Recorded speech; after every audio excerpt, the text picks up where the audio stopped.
Kepada panelis yang ketiga di sini ada Kak Angelica Wiliana selaku alumni Young Leaders for Indonesia yang tentunya akan memberikan pertanyaan. Boleh seperti tadi secara umum ataupun secara spesifikasi, dan nanti untuk urutan menjawabnya akan saya berikan dari nomor urut 1, 2, dan 3. Terima kasih. Silakan Kak Angelica. Selamat malam semuanya. Selamat malam teman-teman. Senang sekali bisa tergabung di sini dengan teman-teman semuanya yang hebat. Pertama-tama aku setuju dengan perkataan Mas Haikal, di mana sebenarnya anak muda itu jadi penentu kita tahun ini ya. 52% itu anak muda yang bakal milih, dan mungkin itu sebabnya Prabowo Gibran jadinya branding sebagai sesuatu yang friendly to the youths gitu. Tapi aku jadi was-was karena anak muda itu cenderung suka drama. Kita baca webtoon, kita suka K-drama, right? Jadi aku takutnya anak-anak muda tuh cuman suka isu-isu yang panas doang. Bukan isu-isu yang dingin. Maksudnya dingin tuh bukan berantem pukul-pukulan, tapi pelan-pelan membunuh. Kayak misalnya isu iklim, isu food security, yang basically every single people in many regions in Indonesia itu sedang di, in that line of whether live or death basically, right? Oke, so hari ini aku akan membawa perspektif yang berbeda dari teman-teman, jadi dari sains dan kesederhanaan. Kalau misalnya lebih baik tidak dijawab, tidak apa-apa, tapi yang penting aku titip disampaikan pada para calon gitu. 3 tema, first of all climate crisis, second of all food security, dan yang ketiga adalah character development. Untuk setiap jubir aku akan punya pertanyaan yang berbeda, jadi kalau bisa boleh dicatat karena agak kompleks. First of all, buat Mas Farhan, kekhawatiran aku adalah greenwashing. Kita ada carbon trading ya. Tapi menurut Anda, kenapa sistem bisnis carbon trading itu tidak seramai diperbincangkan dibandingkan di Singapura dan Amerika? Padahal kita yang punya paru-paru dunia. Apakah nanti kita yang punya lahan, tapi yang dapat untung finansial tertinggi malah negara lain? Kemudian kenapa sih yang diomongin tuh cuman sama Anies tuh creating something green, misalnya bus listrik gitu. Padahal green itu tak semerta-merta bikin bus listrik, listrik juga dari petroleum gitu. Jadi aku mau tahu sebenarnya apa sih strategi stakeholder management untuk climate crisis untuk pertama. Boleh lanjut ke Boleh dilanjut langsung Kak, waktunya kita tambah ke 1 menit. Thank you.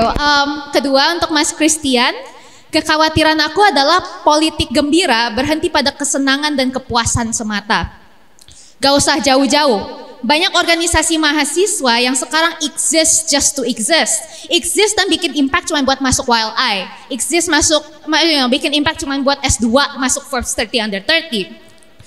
Just to, to achieve a personal goal. Aku takutnya bagi-bagi makanan dan bagi-bagi susu, itu framework governance gizinya di-handle siapa? Siapa yang kontrol makanan apa? Makanannya dari mana? Jangan sampai yang dibagiin tuh susu stroberi yang 60% gula. Katanya makanan ini tuh butuh 44 triliun ya. Padahal masalahnya food security itu kayaknya bukan procurement, tapi distribution. Jadi aku juga mau tahu siapa aja sih stakeholder yang digandeng untuk food security issue ini. Third of all, Mas Iyang, kekhawatiran aku adalah karakter. Lucu karena dari kemarin-kemarin sampai hari ini yang jadi argumen utama tim Pak Ganjar adalah salahin Gibran. Kayak punya insecurity kalah sama anak kecil gitu. Dan gak sedikit video yang memperlihatkan Pak Ganjar tuh marah sama orang-orang yang gak bersalah. Misalnya media yang kayak ya udah ngerjain tugasnya aja, tapi dia marah-marah anyway karena dia kayaknya gampang triggered aja gitu loh. Jadi aku suka filosofi, aku yakin Mas Iyang juga suka filosofi, jadi pertanyaannya bakal agak filosofis. Ketika misalnya Pak Ganjar sedang pegang secangkir kopi, ada orang yang menabrak beliau, kopinya tumpah ke baju beliau. Beliau ceritanya mau, meeting penting, for example. Anda, Mas Iyang, coba tempatkan diri Anda di sepatu beliau. Deskripsikan padaku emosimu dan apa yang menyebabkan emosi tersebut. Terima kasih. Baik, luar biasa. Terima kasih banyak Kak Angelica untuk 3 pertanyaan yang diberikan secara khusus kepada masing-masing jubir muda. Dan saya akan langsung persilahkan kepada jubir muda 01 Kang Farhan untuk langsung menjawab selama 3 menit dimulai dari Kang Farhan berbicara. Oke, terima kasih Kak Angel atas pertanyaannya. Pertama mungkin ini di luar tema ya, tapi nggak apa, aku coba menjawab. Yang pertama soal kenapa sih yang dibicarakan soal green itu di hari ini ya, itu kita nggak populer lah soal carbon trading, lalu kemudian soal ekonomi hijau dan segala macam. Ya mungkin kalau itu ditanyakan ke saya kurang tepat ya. Dalam artian hari ini kan kekuasaan berada di tangan Jokowi gitu ya, yang kemudian katanya dilanjutkan atau mengendorse tim 02 dan legasinya 01 gitu. Jadi mungkin nanti bisa dielaborasi, itu nomor satu. Tapi yang jelas kalau dari Pak Anies, kalau ngomongin soal apa yang menjadi, nanti sebelum pertanyaan kedua ya, apa yang menjadi salah satu poin khusus dimention oleh Pak Anies ketika bicara soal ekonomi hijau untuk internasional gitu ya, itu sebenarnya kita sadar bahwasanya brand Indonesia itu masih lemah. Itu satu identifikasi masalah yang dimention oleh Pak Anies. Jadi soft power Indonesia dalam kaitannya untuk kemudian menyampaikan apa itu yang menjadi kelebihan bangsa Indonesia, dari kekayaan hutannya, dari kekayaan makanan, kebudayaan dan segala macam, itu diidentifikasi masih lemah. Karena kebudayaan belum dipandang sebagai investasi, masih dipandang sebagai cost. Dan keterlibatan budayawan, keterlibatan pekerja seni, pekerja kreatif, pengkarya seni itu masih kurang dan cenderung tidak dibantu oleh negara. Ini yang menjadi satu concern tersendiri, dan itu dimention di forum kalau nggak salah foreign something gitu ya, yang kemarin kalau FICP untuk kemudian disampaikan salah satu fokus dari Pak Anies adalah marketing Indonesia, yaitu brand Indonesia, untuk kemudian bisa menghadirkan Indonesia di tengah-tengah dunia. Lalu yang kedua, poin soal apa yang menjadi concern Pak Anies ya terkait tadi bis listrik. Kenapa kok bis listrik doang? Enggak, karena bis listrik masih ada petroleum segala macam. Kalau kita lihat sebetulnya sebelum adanya bus listrik di Jakarta itu ada integrasi gitu ya, integrasi transportasi. Saya kira tadi sebenarnya saya ingin mention ketika tadi menjawab soal angin tidak punya KTP itu apa yang disampaikan, tapi saya kira sih teman-teman udah paham semua ya kalau Pak Anies ini sangat terkenal dengan brand Jaklingko-nya, brand dengan integrasi antara bis, MRT, LRT dan lain sebagainya, walaupun nanti elaborasi juga dari pemerintah pusat. Tapi pada prinsipnya keinginan Pak Anies untuk memperlebar trotoar, untuk menyediakan jalan-jalan yang lebih nyaman untuk para pejalan kaki, untuk kemudian menyediakan integrasi transportasi, memberikan budaya untuk transit oriented daripada car oriented, itu menjadi satu hal yang menjadi matriks utama Pak Anies dalam membangun brand Jakarta dan kenyamanan bagi warga Jakarta. Mungkin itu yang nanti akan diamplifikasi di level nasional. Gitu Kak Angel. Terima kasih. Baik, terima kasih banyak Kak Farhan. Waktunya memang sedikit lagi ya. Saya lanjut kepada Kang Christian untuk menjawab pertanyaan dari Kak Angelika. Silakan. Baik, terima kasih pertanyaannya Kak Angel. Yang pertama tadi disampaikan bahwa politik gembira itu hanya sesaat gitu, hanya semata ya. Saya pikir ya itu adalah satu poin gitu, betul gitu, tapi bukan berarti dengan kampanyenya, gaya kampanyenya Prabowo Gibran dengan dibawa happy, dibawa riang gembira begitu. Bahkan kalau lihat konten-kontennya sekarang Gen Z yang rata-rata main TikTok gitu, kalau lihat konten-konten FYP itu isinya juga, kadang saya yang sedikit lebih tua dari Gen Z gitu ya, melihatnya juga kontennya bahasa apaan sih gitu, kayak nggak ada isinya, kok cuma happy-happy jedak-jeduk doang gitu. Tapi it's just a way in gitu. Kalau kita melihatnya ini hanya jalan masuk untuk membangunkan anak-anak Gen Y, Gen Z terutama supaya politik itu nggak sejauh yang kalian bayangkan loh. Politik itu nggak sejauh itu loh gitu. Kalian pun perlu terlibat dalam politik, dan buat dapat atensi ya saya pikir dengan cara yang riang gembira adalah salah satu jalan untuk narik atensinya dulu aja. Setelah narik atensi baru kita ngomong program, kita ngomong gagasan. Selanjutnya ketika bicara tentang makan siang untuk siswa sekolah dan juga susu gratis gitu, ini adalah salah satu program gitu dari 8 program untuk hasil cepat terbaik, karena visi Pak Prabowo dan Gibran adalah mencapai Indonesia Emas 2045, maka perlu ada langkah yang dipersiapkan untuk mencapai 2045. Salah satu permasalahan yang terjadi di bangsa ini, bahkan di kota Bandung masih ada, adalah kasus stunting. Kalau kita ngomong stunting nggak usah ngomong jauh-jauh yang di luar Jawa deh gitu. Di kota Bandung, kota yang menurut kita udah maju banget, di hampir setiap kelurahan kasus stunting itu masih ada. Alasannya apa? Beragam.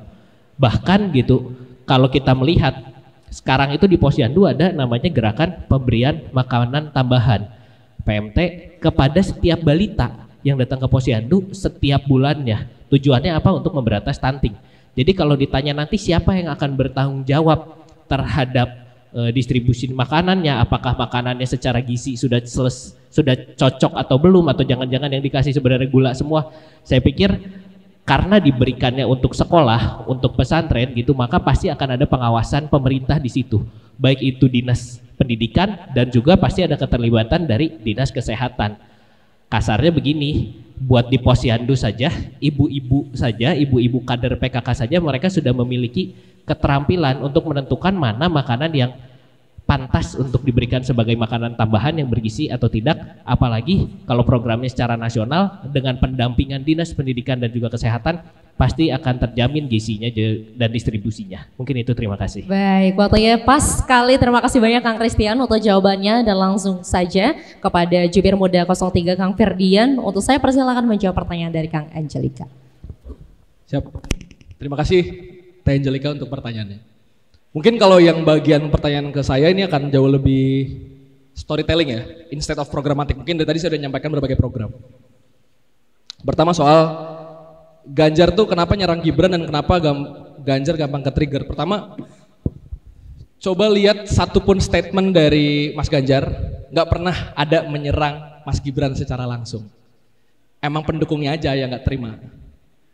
Dan pendukungnya diberikan kebebasan untuk berekspresi atas hal yang menjadi melanggar prinsip. Tapi Mas Ganjar sebagai capres, he straight focus to the program. Gitu. Itu satu. Yang kedua, apakah Ganjar gampang ke-trigger? Enggak juga, bahkan tadi ngomongin media ya. Saya mau nyinggung dikit Teh Angelika, coba lihat video beberapa hari lalu ketika ada salah satu pejabat tim ses ditanya di depan kantor tim sesnya tentang sesuatu, ini ndasmu etik gimana? Media apa kamu? Media apa? Dan itu bukan dari Ganjar Mahfud. Gitu. Bahkan di dalam balik ke program lagi, nomor 7 misinya Ganjar Mahfud ada bicara soal menjamin kebebasan pers. Nah sekarang ngomongin soal filosofi tadi, ini menarik, saya bacakan dikit lagi. Kalau Mas Ganjar lagi jalan terus ketabrak orang, kopinya kena baju gitu ya, padahal mau rapat penting, gimana dia akan bersikap gitu. Saya posisikan diri saya misalnya sebagai Mas Ganjar, dan saya tidak akan berandai-andai, tapi saya ambil contoh yang mungkin mirip-mirip teman-teman. Saya udah ikut Mas Ganjar beberapa kali ke IKN, ke Semarang, ke Banten gitu ya. Dan saya melihat langsung bagaimana, tadi kalau kata Mas Farhan, attitude sehari-harinya. Dan luar biasa, sangat-sangat penyabar Mas Ganjar dan sangat-sangat komunikatif. Sangat-sangat komunikatif. Dan kalau kita mau ambil case lebih besar ya teman-teman, ketika Ganjar Pranowo diserang soal Piala Dunia U20, yang orang-orang mengatakan Piala Dunia nggak jadi karena Ganjar. Yang Tempo hari kemudian Tempo membuat investigasi bahwa Piala Dunia nggak jadi karena memang Piala Dunia nggak siap oleh Erick Thohir gitu. Tapi Ganjar diserang semua orang, bahkan sampai ada yang bilang nggak mungkin jadi capres segala macam. Apa yang Mas Ganjar lakukan? Apakah dia marah? Dia kabur? Dia lari? Tidak. Dia mendatangi Mata Najwa, dia diwawancara, dia menjawab dengan tegas. Artinya Mas Ganjar adalah orang yang ketika diusik sekeras apapun, dia tidak pernah mau lari dari masalah. Dia tidak pernah mau untuk kabur dari pertanyaan, teman-teman. Gitu. Jadi skenario pertanyaan yang tadi Mbak Angelika berikan kepada saya jawab dalam bentuk suasana yang lebih konkret gitu. Bahwa Mas Ganjar adalah salah satu pemimpin yang tadi kata Mas Farhan juga dialog, dialektis, dan juga sangat-sangat demokratis, teman-teman. Sekian, terima kasih. Baik, terima kasih banyak Kang Firdian untuk jawabannya. Berarti sudah menjawab ya ketika jubir muda kita untuk menjawab. Berarti total juga ada masing-masing dari 3 panelis pertanyaan untuk para jubir. Baik teman-teman semua, luar biasa, boleh beri tepuk tangan terlebih dahulu karena kita sudah melewati sesi 3. Dan setelah menjawab pertanyaan tentunya saya akan memberikan kesempatan untuk Kak Angelika memberikan tanggapannya hanya 2 menit saja untuk ketiga jubir kita. Silakan Kak Angelika. Okay. Thank you untuk jawabannya dan responnya. Aku appreciate the willingness untuk communicate this to the calon-calon gitu ya. Pertama-tama mungkin aku mau menanggapi terkait Mas Farhan dan Mas Christian gitu ya. Mungkin selama ini tuh kita tuh selalu dipandang, I'm an engineer dan juga scientist gitu ya. Mungkin kita tuh selama ini selalu dipandang sebagai orang-orang yang apatis terhadap politik gitu ya. Karena kita nggak sekoar-koar itu, kita nggak seberantem itu, kita nggak demo ke jalan, kita di lab gitu. Nah, tapi kayaknya ini deh yang dibutuhin, dimana semestinya teman-teman politisi seperti mas-mas gitu ya, dan teman-teman yang hadir di sini, yang pengen masuk ke politik perlu mengundang kita dan menggayat kita gitu, bukan kayak oh you have to join this. It's more like join us, be in the program, be in the framework gitu. Karena bagi aku nggak cukup deh, dimana misalnya Mas Christian bilang oh ada pengawasan pemerintah gitu. We all know that pemerintah KPI-nya adalah kayak penghabisan anggaran, ada budgetnya. Budget itu terserah gimana 1 tahun ini harus habis. Itu tuh pasti banyak orang yang akan sembarangan gitu, bakal ya udahlah beli di Alfamart aja susu kotak gitu kan. Kita nggak bisa kayak gitu. Yang namanya gizi itu nggak cuman orang kenyang makan. Gizi itu ngomongin IQ, itu ngomongin stunting, physically and whatnot gitu kan. Kita ngomongin Indonesia emas, nggak bisa kita achieve kalau misalnya kita nggak merhatiin gizi. Tuh. Next, the last thing is ketika misalnya ada secangkir kopi gitu ya. Menurut aku Pak Ganjar bisa kontrol his emotions ketika itu bisa dinalar sama dia. Tapi gimana kalau misalnya ini sesuatu hal yang unexpected gitu. Biasanya kenapa sih kalau misalnya kopi tumpah penyebabnya apa? Apakah orang nabraknya? Bukan, tapi ada kopinya. Jadi for whatever that is, orang nabrak akan pasti nabrak gitu. Tapi apapun yang ada di dalam cangkir itu yang akan keluar, dan aku nggak bisa confident at this time untuk endorse the fact that yang di dalam cangkir itu adalah hal-hal yang baik. Terima kasih. Oke, baik. Terima kasih banyak ya Angelica. Luar biasa sekali. Teman-teman, tadi kita sudah melewati 3 sesi ya, dan kita akan masuk ke sesi 4. Tapi di sini karena serasanya yang panas itu yang depan-depan ya, para panelis sepertinya sudah bisik kanan kiri. Kemudian juga jubir sini sudah mulai panas, sudah mulai menggunakan tisunya, mukanya sudah pada merah. Di sini saya mau mendengar terlebih dahulu, mana pendukungnya Capres Cawapres 01? Aduh, iya, pada malu-malu ya sepertinya ya. Tenang di sini. Baik, untuk pendukung 02. Oke, untuk pendukungnya 03. Luar biasa di sini. Jadi kita relax saja ya, karena selanjutnya teman-teman semua, saya di sini punya waktu 45 menit, di mana di sesi keempat ini teman-teman, saya akan memberikan kesempatan untuk teman-teman yang ingin bertanya.